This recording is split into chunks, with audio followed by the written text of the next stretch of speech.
Alright, hello everybody, it's John at TheSeductiveMuffins. Today I'll be playing something I found on the internet, obviously, Stanley's Parable. The installation was pretty easy, and I heard good things about this game, especially in the comments. Everybody says it was genius. So, let's get a crack at it, shall we? Yeah, new game. Hope it's not a scary game. I've just been playing a lot of scary games.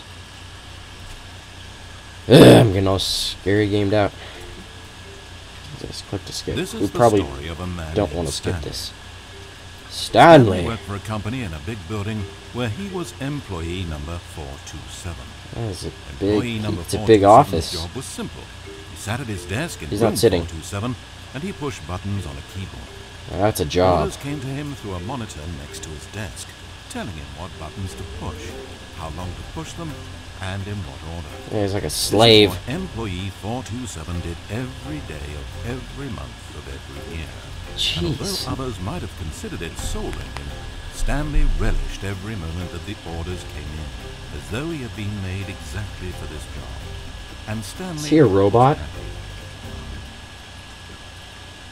No, he's not. He has emotion. He's not a robot. And then one day, something very peculiar happened. What? Something that would forever change Stanley. Something he would never quite forget. He had his first period. He had been at his desk for nearly an hour when he realized that not one single order had arrived on a monitor for him to follow. For an hour? No one showed up to give him And he did instructions, not notice for an hour? Never in all his years at the company had this happened. This complete isolation. Something was very clearly wrong. Wow. Shocked, frozen solid, Stanley found himself unable to move for the longest time. But as he came to his wits and regained his senses, he got up from his desk and walked out into the hallway. Oh. Ew. What'd you do? Disgusting, Stanley. That is disgusting. I hope this isn't a monster. Yeah, again, I hope it's not a scary game. It's already feeling like a scary game. What is this? What kind of buttons do you push? There's like knobs and levers and tiddlywinks. This is like knobception, buttonception. What's this? Okay. Stanley decided to go to the staff lounge to check on his co-workers. He never functioned well by himself. Good idea. Needed Good idea. And guidance from others. So the thought of total solitude was terrifying to him. Okay. Everybody must be there. When Stanley came to a set of two open doors, he entered the door on his left. What?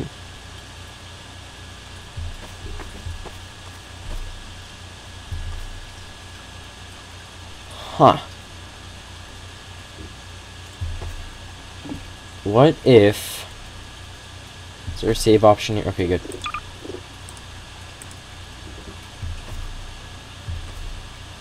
Let's go against the grain here and see what happens.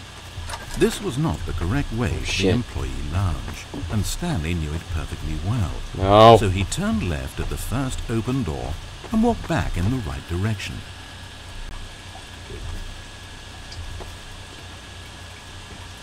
No! Doing what you say. Stanley was so bad at following directions, it's incredible he wasn't 5 years ago. I know, right? Maybe this is why everyone had left. No one wanted to be around someone as bad at listening as him. Oh. Since he was walking into the middle of nowhere and thus ruining the entire story, Stanley decided that he would punish himself. So when he came to the elevator and the doors opened, he stepped inside and pushed the button to go up. Go up. I'm going down. Is there a down button? Righto, righto. Does that make me go down? Oh, Stanley. You know, you really aren't going anywhere, and I don't say that deceitfully. I truthfully mean that there isn't a story down here. Oh, yeah. The story was back up where I told you to go in the first place. Right now, you're just running around looking at empty halls. And frankly, that's perhaps even more infuriating for me. So why don't you throw me a bone, give me a chance, and just let me tell the story I want to tell, Nope. Not a chance. It's getting darker. Why is it getting... There's like little dark spots. There's like no doors in here. Except for these ones. Whoa. Now listen carefully. This is important. Okay. Stanley walked through the red door. The red door. I don't know what red is. Okay, I'm gonna save right here again. I can tell this is gonna be a very long game if I'm gonna go through all this. Whoa! Perhaps you misunderstood. Stanley walked through the red door. This guy's good. This reminds me so much of Hitchhiker's Guide to the Galaxy. Just the narrator. Oh, this is hilarious. I like this. I don't want to listen to him. Ha! Can't catch me now. I'm booking it. I still don't think we're communicating properly. Stanley walked through the red door. It's gonna yell at me. Okay. Okay.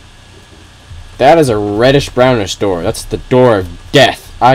Why do you have a door of death? I did what you said. I did. Whoa.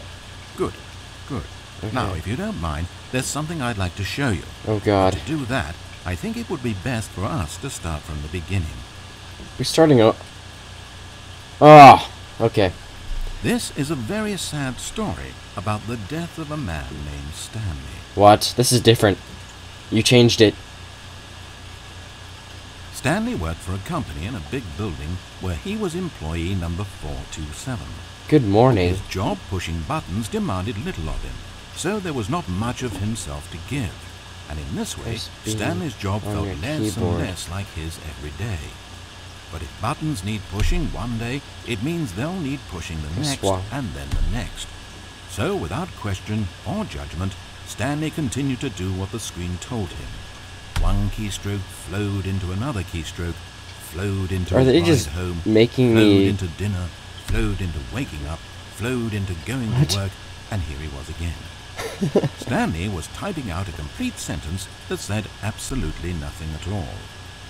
No, it said beep G. No one ever actually disappeared from the office, and Stanley never got the opportunity to make a decision, to choose which path he wanted to take. Please eat dinner. Would his life still have any meaning? I am kind of hungry. Perhaps when we long for something deeply enough, see outside. These hopes and fantasies become so strong in our minds that we truly believe that we're there, controlling that person, and living that adventure. What the heck? To manipulate your own thoughts and emotions might mean freedom from a self-imposed prison, but these delusions can be fatal to those who can't tell the difference. And so, Stanley asked, if that door never opened, if I'll never be able to walk away from those people and from these buttons, is this life still worth experiencing? Am I actually happy? Question nothing. Stanley answered. I am questioning. By pushing a button. The hell's going on? Please die. No. And then he pushed a button. Then he pushed a button.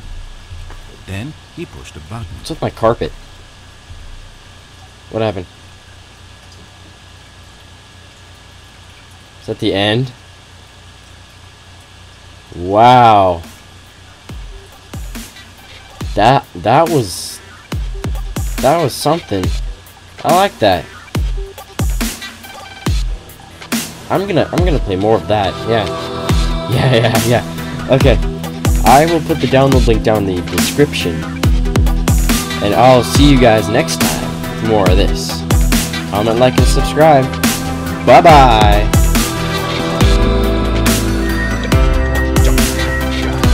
There he is. There's a triangle again. What does it mean?